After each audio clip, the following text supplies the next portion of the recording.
Now we want to add a sort icon to the currently sorted column.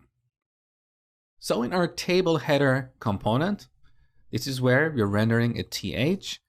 Right after rendering the name of the column, we want to add an icon. So here I'm going to add an expression and make a call to this .render sort icon. This is a new method we're going to create, and we're going to encapsulate all the logic for determining the icon in this method. So let's add that here, render sort icon.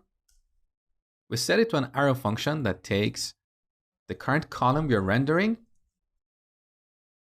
Now, first we need to see if this column we're getting here is different from the current sort column. So if column.path does not equal this.props.sort column.path, we don't want to render any icons. So we return null. Otherwise, this column is sorted. So we need to render different icons depending on the sort order. So if this.props.sort column.order equals ascending, we should return an icon like this. An I element with a couple of classes, fa font awesome and fa-sort-ascending. Now, in case you're curious how I found these classes, just like before, I looked up the documentation for Font Awesome version 4.7.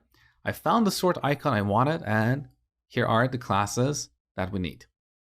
Now, back in the code, here we have repeated this.props.sort column.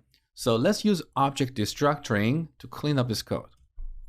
We want the sort column property of this.props. With this, we can simplify these expressions to sort column. Okay.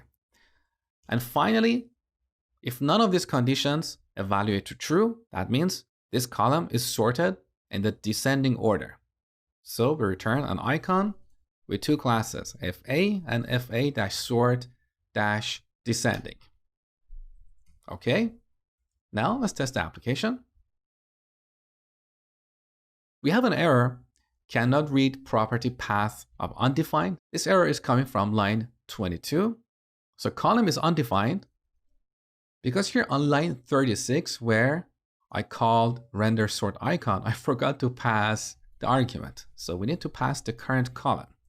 Save the changes. So currently you can see our movies are sorted by their title.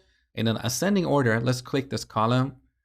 That icon is changed. One more time, beautiful. Let's sort by a different column. Perfect. Now the only thing that is remaining here is making this table header look clickable. So here we can apply an inline style, or we can define a class that we can reuse in multiple places.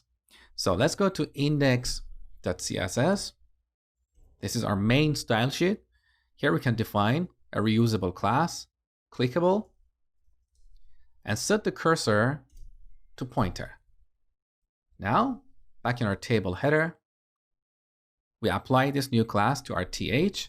So class name should be clickable. Let's test the application one more time. So now you can see we have this hand icon, beautiful.